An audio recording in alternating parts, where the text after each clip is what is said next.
नई वीडियो के लिए चैनल को सब्सक्राइब करें और बेल आइकॉन के बटन को दबा दें। शुक्रिया। शाम का वक्त था और अक्टूबर का महीना अपने आखिरी अय्याम में था।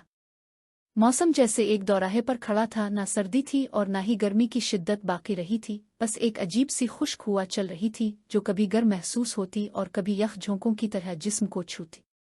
कब्रिस्तान में खामोशी इस कदर गहरी थी कि दरख्तों के पत्तों की सरसराहट और कभी कभार परिंदों की आवाज़ें भी माहौल को मजीद पुरअसरार बना रही थीं। परिंदे अपनी शाम की आखिरी परवाज़ें करते हुए चहचहा रहे थे, गोया वो भी अपने घोंसलों की तरफ वापस जा रहे हों। मैं कब्रिस्तान में चलता जा रहा था। कब्रें एक दूसरे के साथ खामोश खड़ी थीं, जैसे कोई तवील गुफ्तगू सुनने के बाद अब थक चुकी हो। कुछ पुराने कतबे जिन पर वक्त की गर्द ने उनके नकूश धुंधला दिए थे, और कुछ नई कब्रें जिन पर ताज़ा फूल मुरझा रहे थे, ये सब वक्त के गुजरने की दास्तान बयान कर रहे थे।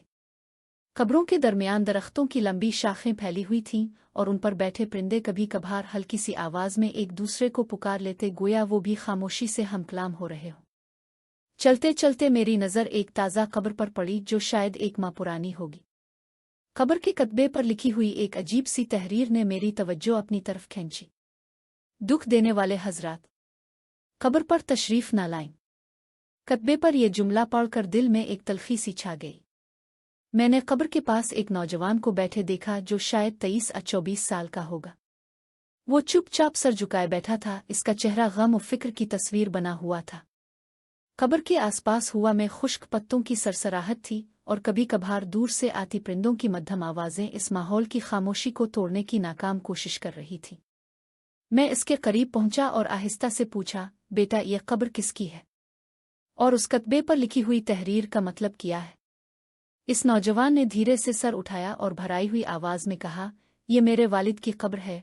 फिर इसने आह भर कर बात जारी रखी, मेरे वालिद ने अपनी जिंदगी के आखिरी दिनों में कहा था कि जब मैं मर जाऊं तो ये तहरीर मेरी कब्र पर जरूर लिखवा देना। मैंने हैरत से पूछा, क्यों? क्या वजह थी उसके पीछे जो उन्हें ये वसीयत करनी पड़ी? नौजवान ने सर झुका लिया और गोया माजी के जख्मों को दोबारा कुरेदने लगा। मेरे वालिद ने सारी जिंदगी लोगों की मदद की। जो भी उनके पास आया खाली हाथ वापस नहीं गया। कभी किसी को पैसों की ज़रूरत होती तो वो खामोशी से इसकी मदद कर देते, कभी कोई मुश्किल में होता तो अपना आराम की परवाह किए बगैर उसके साथ खड़े हो जाते। उन्होंने अपनी ज़िंदगी दूसरों के लिए वक्फ कर दी थी, लेकिन जब बीमारी ने उन्हें घेरा और उन्हें खुद मदद की ज़रूरत पड़ी, तब वही लोग जिन्होंने उनसे बहुत कुछ लिया था, तो वो सब एक एक करके किनारा किश हो गए। ये बात बताते हुए नौजवान की आंखों में अफसरुदगी और दर्द झलकने लगा। वो कहते थे, मुझे बीमारी नहीं तो रही, बल्कि इन लोगों का रवैया जो कभी मेरे करीब थे, अब जब मुझे उनकी ज़रूरत है, उनका दौर होना मुझे तोड़ रहा है। आखिरी अय्याम में वालिद ने कहा था कि वो अब किसी से मिलना नहीं चाहते। वो मरने के बाद भी उन लोगों को अपनी कब्र के करीब नहीं देखना चाहते जो जिंदगी में उनके दर्द का बाइस बने। ये तहरीर उन सब के लिए है जो दुख देने वाले थे। कब्रिस्तान का मौसम और ये तल्ख हकीकत जैसे आपस में जड़ चुके थे। परिंदों की आखिरी आवाज़ें भी अब मध्यम हो रही थीं और हुआ की सरसराहट में गुजरे हुए दुखों की दास्तान साफ सुनाई दे रही थी।